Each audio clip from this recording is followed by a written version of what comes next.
For more than 3 decades, it's been tradition that the top Chinese diplomat's first foreign trip is to Africa. New Foreign Minister Qin Gang did just that. Beijing, in recent years, has invested heavily in infrastructure projects on the continent through its Belt and Road Initiative. Some analysts say the US is now playing catch-up with China in its dealings with Africa. In December, US President Joe Biden hosted a summit of African leaders in Washington.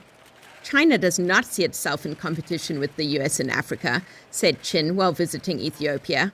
Here's Qin on Chinese state television. What Africa needs is solidarity and cooperation, not bloc confrontation.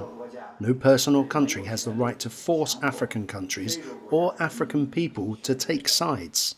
While in Ethiopia, Qin inaugurated the new $80 million Africa Center for Disease Control, built as China's gift. The opening of the Africa CDC was a diplomatic win for China, says Paul Nachilia of the Africa Center for Strategic Studies. Qin Gang's visit sought to send across certain strategic messages.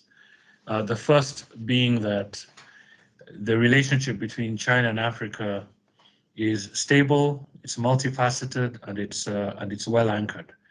Qin had reportedly agreed to forgive an undisclosed amount of Ethiopia's debt and pledged aid for reconstruction in the northern region of Tigray following the end of a 2-year civil war. The chairman of the African Union Commission urged China to support the regional body in its quest for a permanent seat on the UN Security Council. The African continent, with 1.3 billion inhabitants and 54 member states, has the right to be a member of this international governance and a permanent member of the Security Council. From Ethiopia, Qin traveled to Benin and Gabon, which analysts say was in keeping with China's goal of expanding the Belt and Road Initiative into Francophone West Africa.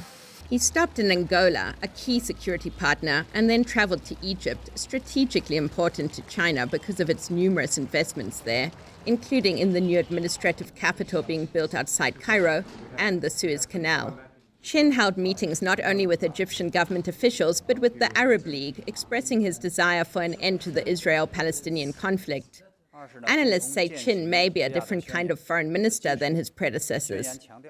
When he was an ambassador to the US, he was known for, being somewhat strident in some of his statements.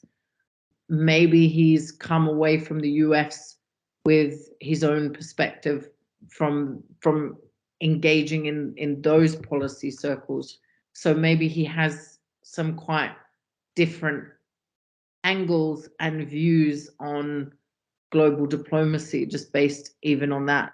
As Qin departed Africa, US Treasury Secretary Janet Yellen arrived for a 3-nation visit to the continent, signaling the importance of Africa in geopolitics.